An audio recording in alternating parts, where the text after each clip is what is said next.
ሰላም ጤና ይስጥልኝ ውድ የ24/7 ዜና ተከታታዮቻችን፣ የሰዓቱን ዜና ይዤ ቀርቤያለሁ። እስከ ፍጻሜው አብራችሁን ቆዩ። የምንለቃቸው መረጃዎች እንዲደርሳችሁ ላይክ፣ ሼር እና ሰብስክራይብ ማድረጋችሁ እንዳትረሱ በማለት ወደ ዜናው አለፍ። ባለፉት 2 ቀናት በአዲስ አበባ ሲካሄድ የነበረው 39ኛው የአፍሪካ ህብረት የመሪዎች ጉባኤ በትላንትናው ለመጠናቀቁን አስታወቀ።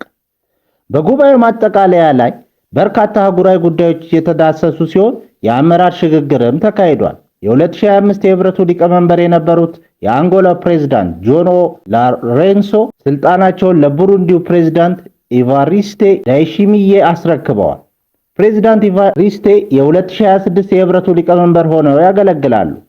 አጀንዳ 2063ን ለማሳካት ዘላቂ የውሃ አቅርቦትና ንጹህ የንጽህና አጠባበቅ ስርዓቶች ማረጋገጥ የሚለው የ2026 ዓ.ም መሪ ቃል ሆኖ በይፋ ጸድቋል።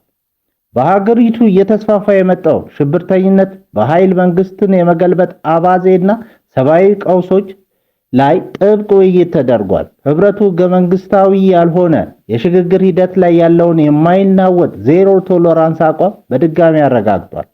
ቅኝ አገዛዝን እንደ በሰብአዊ ላይ የተፈጸመ ወንጀል የመቁጠርና በባርነት ዘመን የተፈጸሙ በደሎችን እንደ የዘር ማጥፋት ወንጀል ለማየት የሚያስችል ጥናት ላይ መሪዎቹ ተወያይተዋል። ህብረቱ በጂ20 ውስጥ ያገኘውን ቦታ ተጠቅሞ የአፍሪካን የብድር ስረዛ፣ የአየር ንብረት ለውጥ፣ የገንዘብ ድጋፍና የተባበሩት መንግስታት የጸጥታው ምክር ቤት ሪፎርም ላይ የጋራ አቋም ይዞ ለመንቀሳቀስ ተስማምቷል። ይህ የ39ኛው ጉባኤ በአጀንዳዎቹ ስፋትና በያዘው ነጥቦች ተስፋ ሰጪ ቢመስልም ትኩረት የሚሹ ወሳኝ ነጥቦች ማለትም በየዓመቱ ጠመንጃን ድምፅ ማጥፋትና ህገ መንግስታዊ ያልሆነ የስልጣን ሽግግርን መቃወም በሚሉ መፈክሮች ቢወያይም በተግባር ግን በሀገሪቱ ወታደራዊ መፈንቅለ መንግስታትና የእርስ በርስ ግጭቶች እየጨመረ መጥተዋል። የሰላምና የጸጥታ ምክር ቤት ፒኤስሲ ውሳኔዎች ከመግለጫ ባለፈ መሬት ላይ ያለውን እውነት የመለወጥ አቅማቸው አሁንም አጠያያቂ ነው። ጉባኤው ለሰላም ማስከበር ስራዎች አስተማማኝና ዘላቂ የገንዘብ ምንጭ አስፈላጊነቱ ላይ አጽንኦት ሰጥቷል። ይሁን እንጂ አሁንም አብዛኛው የህብረቱ በጀት እና የሰላም ስራዎች በውጭ ለጋሾች እንደ አውሮፓ ህብረት ላይ ጥገኛ መሆናቸው አፍሪካ የራሷን ችግር በራሷ የመፍታት ሉዓላዊ አቅሟን ይገታዋል።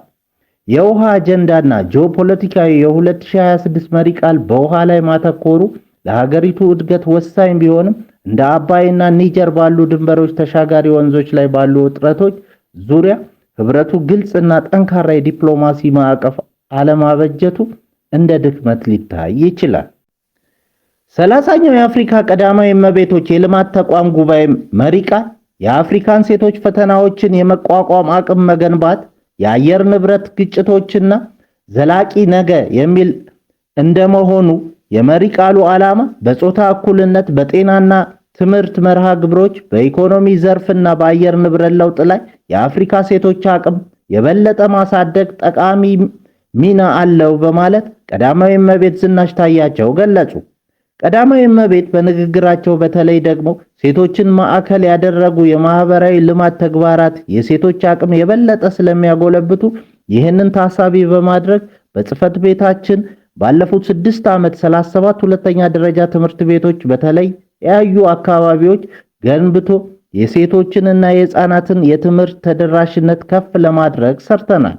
በተጨማሪም ለሴቶችና የሙያና የንግድ ክህሎት ስልጠና የመስሪያ ቦታ ግብአትና የመነሻ ካፒታል በማመቻቸት ሴቶች በገቢ ማስገኛ ስራ ላይ ተሰማርተው የራሳቸውንና የቤተሰቦቻቸውን ህይወት እንዲቀይሩ አድርገናል። ሴቶችን በየዘርፉ ማሳተፍ ሀገርን በሙሉ እንደማሳተፍ ይቆጠራል። የኢትዮጵያ አረንጓዴ አሻራ ሊሳካ የቻለው ብዙ ሚሊዮን ሴቶች በፈቃደኝነት ስለተሳተፉበት ነው። የአየር ንብረት መዛባትን ለመቋቋም ሆነ ሌሎችንም የአፍሪካ ችግሮች ለመቅረፍ ሴቶች ወሳኙን ቦታ የሚያገኙበትን አውድ መፍጠር አለብን። ለዚህ ደግሞ እኛ ቀዳማዊ እመቤቶች ከፍ ያለ ኃላፊነት አለብን። ግብጽ የሱዳን የአፍሪካ ህብረት አባልነት እገዳ እንዲነሳ ያቀረበችው ጥያቄ ተቀባይነት አለማግኘቱ ተነገረ። የአፍሪካ ህብረት የሰላምና ደህንነት ምክር ቤትን በጊዜያዊ ፕሬዝዳንትነት የምትመራው ግብጽ በውጭ ጉዳይ ሚኒስትሯ በኩል ሱዳን ከአፍሪካ ህብረት አባልነት የተጣለባትን እገዳ እንዲነሳና በአብዱልፈታህ አልቡራን ለሚመራው አስተዳደር ዕውቅና እንዲሰጥ ያቀረበችው ሐሳብ ተቃውሞ እንደገጠመው ተነግሯል። የአፍሪካ ተወካዮች የሱዳን የህብረቱ የአባልነት እገዳ ከመነሳቱ በፊት መሟላት ያለባቸው ግልጽ ሁኔታዎች አሉ ማለታቸው ተዘግቧል። ግብጽ ይፋዊ ባልሆነ መንገድ የሱዳን የውጭ ጉዳይ ሚኒስትርን ከሌሎች የአፍሪካ ሀገራት አቻቸው ጋር አገናኝታ ድጋፍ ለማሰባሰብ ያደረገችው ሙከራም አልተሳካም ተብሏል።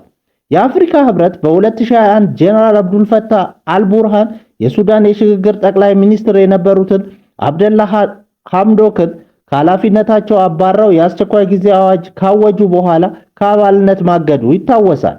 የሱዳን ወደ ህብረቱ መመለስ አስፈላጊ መሆኑን የሀገሪቱ የውጭ ጉዳይ ሚኒስትር በዚህ ሰሞን መግለጻቸው ሲታወስ፣ አብደላ ሐምዶክም ከህብረቱ መሪዎች ጋር ለመነጋገር አዲስ አበባ መምጣታቸው ተዘግቧል።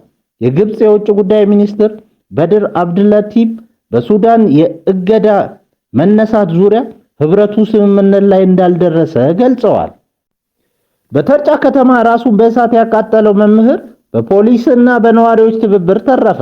በምዕራብ ኢትዮጵያ ክልል በዳውሮ ዞን የታርጫ ከተማ ፖሊስ ሰውነቱ ላይ ነዳጅ በማርከፍከፍ ራሱን ለማጥፋት የሞከረን መምህር በነዋሪዎች ጥቆማና በፖሊስ ፈጣን ምላሽ ማትረፍ መቻሉን አስታወቀ።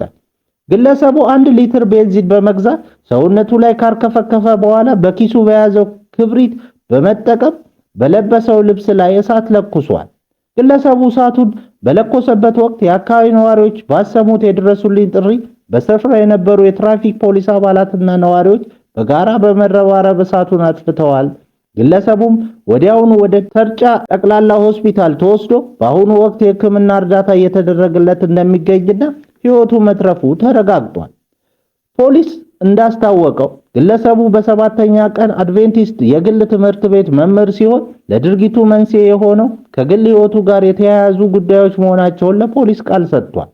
መምህሩ ራሱን ያቃጠለው በመንግስት መዋቅር በደረሰበት የመልካም አስተዳደር በደል ነው ተብሎ በማህበራዊ ሚዲያ የሚናፈሰው መረጃ ከእውነት የራቀ ውሸት መሆኑን ፖሊስ ገልጿል።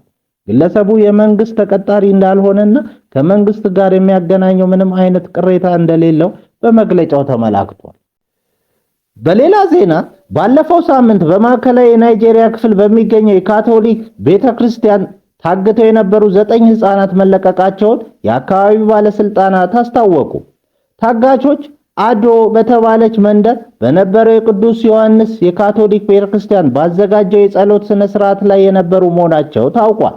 የአጋቾች ማንነት በውል ባይታወቅም ፊታቸው በጨርቅ የተሸፈነ እንደነበሩ ዜናው አክሏል።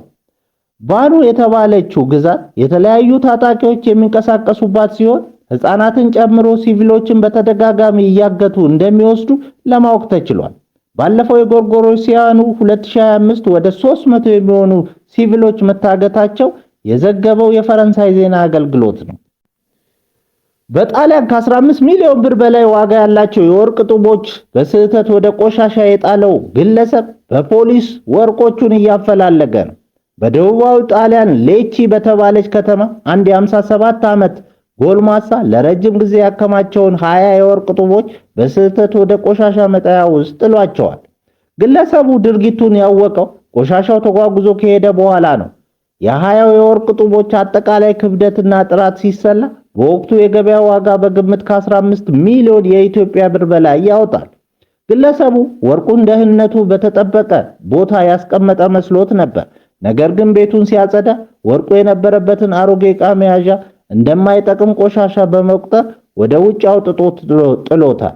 ግለሰቡ በድንጋጤ ወደ ፖሊስ ጣቢያ ሄዶ ወርቄን ጣልኩ ሲል መጀመሪያ ላይ ፖሊሶች ታሪኩን ልብ ወለድ ነው ብለው ለማመን ተቸግረው ነበር። ሆኖም የባንክ ሰነዶችንና የወርቁን ሕጋዊ ማስረጃዎች ሲያቀርብላቸው ጉዳዩን በቁም ነገር መያዝ ጀምረዋል። በአሁኑ ወቅት የከተማዋ የጽዳት ሰራተኞችና ፖሊሶች በትብብር ሆነው ቆሻሻ መጣያ ቦታዎች ላይ ከፍተኛ ፍለጋ እያደረጉ ይገኛሉ። ይህ ክስተት በከተማዋ ነዋሪዎች ዘንድ ትልቅ መነጋገሪያም ሆኗል። ብዙዎች እንዴት እንዲህ አይነት ሀብት በስህተት ይጣላል በሚል ሲደነቁ፣ ሌሎች ደግሞ ግለሰቡ ሀብቱን እንዲያገኝ ምኞታቸውን እየገለጹ ነው። ክቡራን አድማጮቻችን ለሰዓቱ ያልናቸውን ዜናዎች በዚህ እናበቃለን።